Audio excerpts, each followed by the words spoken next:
Bonjour à tous, bienvenue dans notre compte-rendu matinal qui va nous permettre de cheminer entre le CAC 40 et le S&P 500.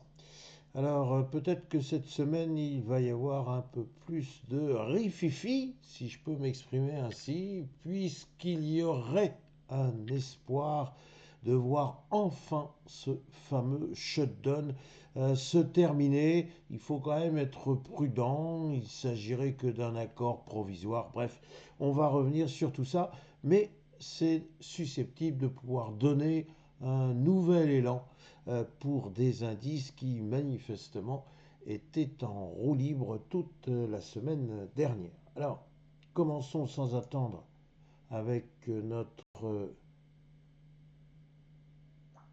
CAC 40.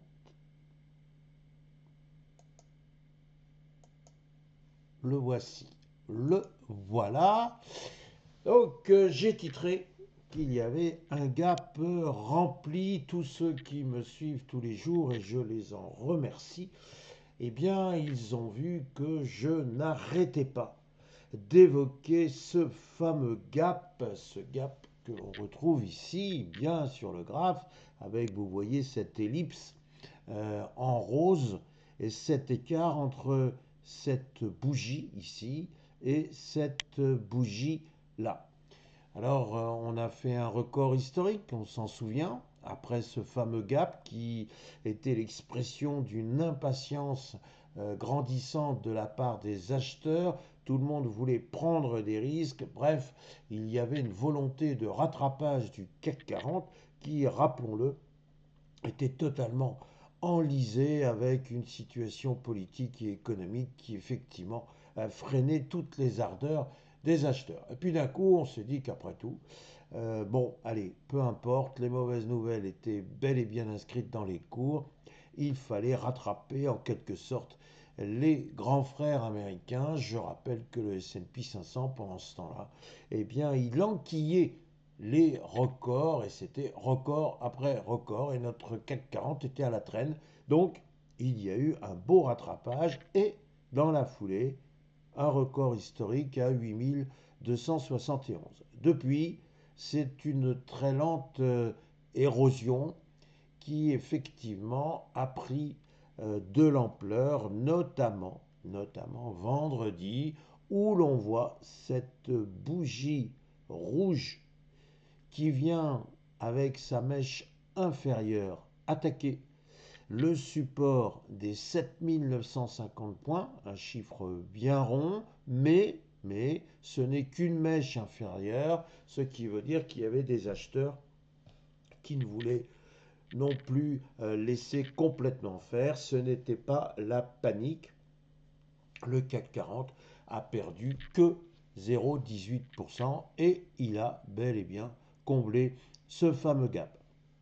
Alors, de là à venir dire que maintenant c'est bon, techniquement on est soulagé, on peut repartir de l'avant, c'est effectivement, au moins sur un plan technique, une hypothèse qui effectivement mérite non seulement d'être posée, mais qui mérite d'être considérée, mérite d'être encouragée. Donc il peut y avoir effectivement une reprise au-dessus de 7950 points, et puisqu'on est dans la recherche de seuils symboliques, il va de soi que si on franchit les 8000 points, on sera de plus en plus à l'aise pour venir dire il y a eu une pause, une vraie pause, une respiration, mais il n'y a pas véritablement de remise en cause de la tendance haussière. Donc voilà ce que je voulais vous dire pour notre CAC 40. Regardons maintenant du côté du S&P 500. Alors le S&P 500, lui, il a gagné 0,13%, mais l'on voit qu'il n'y avait pas vraiment de conviction.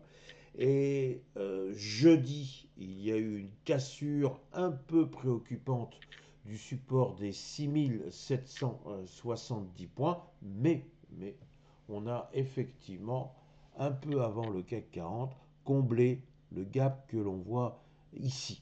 Alors ça, j'allais dire, c'était fait, mais le S&P 500 n'était pas non plus dans une grande forme. Encore une fois, il avait quand même repris 0,13%, mais il n'était pas dans une grande forme, tout simplement parce que, eh bien, il fallait trouver un prétexte haussier, il fallait trouver une nouvelle étincelle pour que le camp acheteur se sente de nouveau des ailes. Et là, il y avait quand même un problème. Et surtout, on commençait à craindre les conséquences en cascade du fameux shutdown.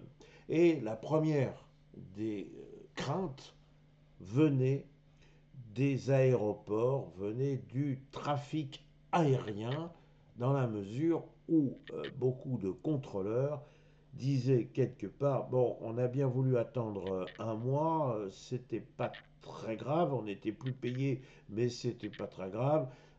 Dès que le shutdown se terminerait, on retrouverait nos rémunérations éventuellement avec un comblement du retard. Oui, mais enfin là, ça commence à faire beaucoup, donc il y en a certains qui ont dit, bah, pas payé, pas de travail. Voilà. Donc c'était pas de chocolat, mais enfin ça y ressemblait un petit peu. Et là on a dit, aïe aïe aïe, ça peut quand même avoir des conséquences catastrophiques. Donc il y a eu des démocrates qui, par rapport à leur propre camp, ont joué un peu les résistants, ceux qui n'obéissent pas, bref, des inféodés. Ils sont venus dire oui, non, mais on est quand même d'accord pour aller trouver un accord avec les républicains. Il faut arrêter ce shutdown, ça devient catastrophique. D'ailleurs, il y a quand même beaucoup de pauvres qui ont besoin d'un soutien.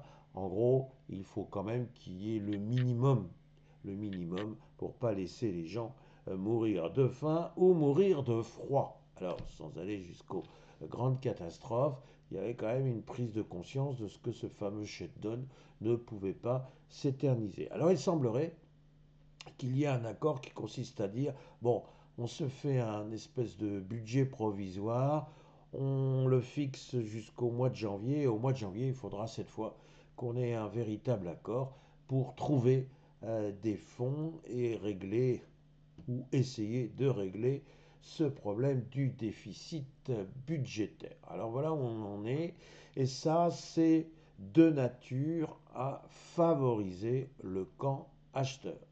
Raison pour laquelle j'ai titré support brisé, mais le support des 6770 est brisé, ça c'est incontestable, c'est factuel comme on dit, mais, avec ces espoirs sur le shutdown, il pourrait y avoir une remontée au-dessus des 6770 points, et donc là, on pourrait considérer qu'après tout, la tendance haussière n'est pas remise en cause, tout au plus pourrait-on dire que il y a peut-être quand même maintenant un besoin de modération et que les recherches de records historiques seront peut-être un peu moins, j'allais dire, excessives. Voilà mes réflexions du jour. Il me reste à vous souhaiter une excellente séance et une excellente semaine. Merci.